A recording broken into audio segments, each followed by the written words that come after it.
Hey, how's it going? This is Grady. Just going to share some tips with you guys and a couple of hand maneuvers that you guys see me doing a lot of times. It'll help take away some of the mystery, some of the complexity, and show you that there's just really basic building blocks that I use over and over and over, just in different orientations. So, first of all, whatever you're going to be flowing with, it helps to have it balanced. This is Ultra Saber's Aeon V2, but has a 32-inch blade. It's like, I think, a 12-inch grip, or maybe 11, whatever. Anyways, you want your balance to be right about at the emitter. If it's really blade heavy, it's going to make moving a lot of maneuvers a lot more difficult. And since I'm in my kitchen, I'm actually going to be using a much shorter hilt. This is about 10 inches with a 24-inch blade. Again, same balance, but it helps for making all your movements go a lot smoother. And also so you don't hit the ceiling. So, if I have to break this down into a couple of bits, just to make it easier to send over Messenger, I will do that. So, without further ado, basic building block, the whole thing. We'll start this, we'll call this home base, right here, straight out from the body.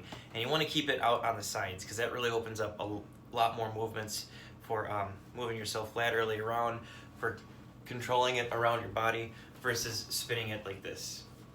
That only gets you so much. You can use it, but still the main orientation that you should go for is your face facing your audience, as it were, and keeping stuff out at your sides.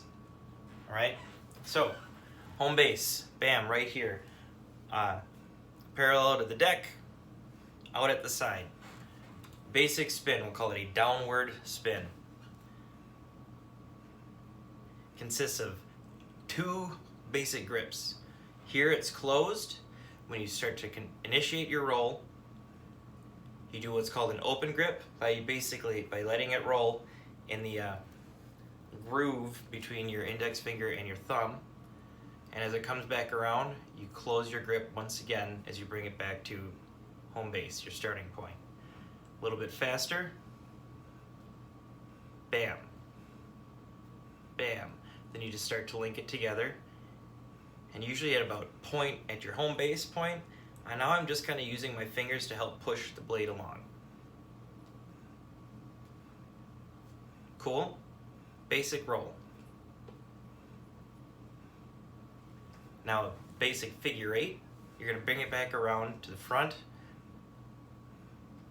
You will go back to your open grip, back into that back spin. When you're doing your front grip, that's essentially closed grip. Close to your open, close to your open, close to the open. And you're going to alternate on side to side.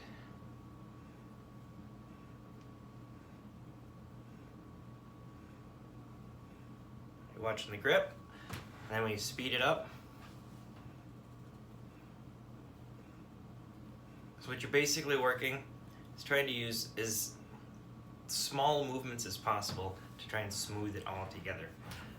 When you start to use more of your body to get into it, it gets more expressive, but make sure you move and you're keeping your core solid. Gives a lot more dynamic, and this is what's called the obi-ani.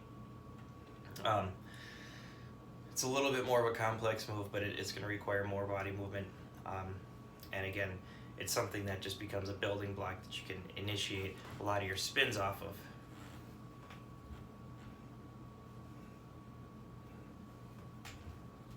But we're going to save that for a different time. We'll just stick with these. Figure eight. Bam, bam, bam, bam. Okay?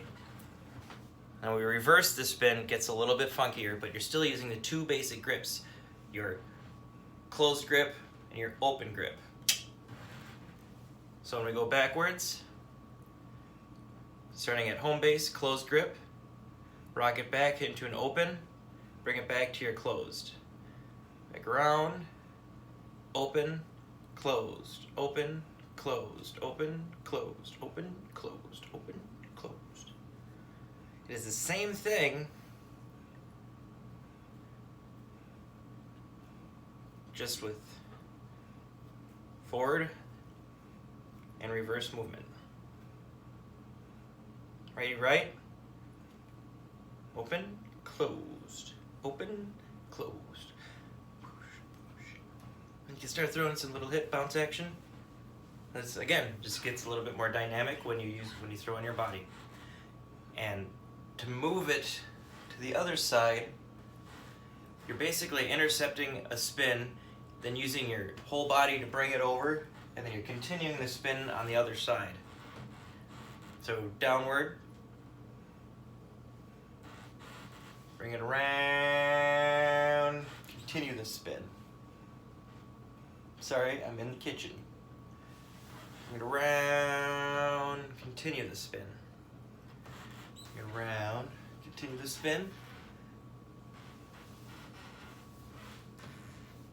Some of these are, like I said, they're more complex, but you start to put the parts together and you just link them over as you get them. Key, always start slow, always go slow. Always keep a balanced saber. It always makes things go a lot easier. It'll help you find a little bit more direction and like kind of a natural lead if you use a longer blade, still balanced, but again, it's just a little bit lighter, a little bit easier to move with a shorter blade. So some people work a little bit easier with that. Again, just picks up a little bit more speedy stuff. The longer blade, I'm not going to do that in here because I would totally crack my ceiling light. But I'm going to send this one out. I'm going to probably have to break it into a couple of pieces, so I apologize for that. To go on from there, you guys just feel free to ask me individually what you guys want to work on farther, and we will go from there. So appreciate you guys asking. Really, seriously, appreciate the respect for the skill. I've worked at it for a while, so rock on. I like to teach people. I like to show people. But I got to get a little bit of feedback so I know how I'm going to be teaching you, and it works that way. It works a little bit better for me. So may the force be with you guys. Thank you for putting your trust in me and showing you some of these tips. I hope they help. If not, again, ask to clarify, and I'll do that. Have a good day.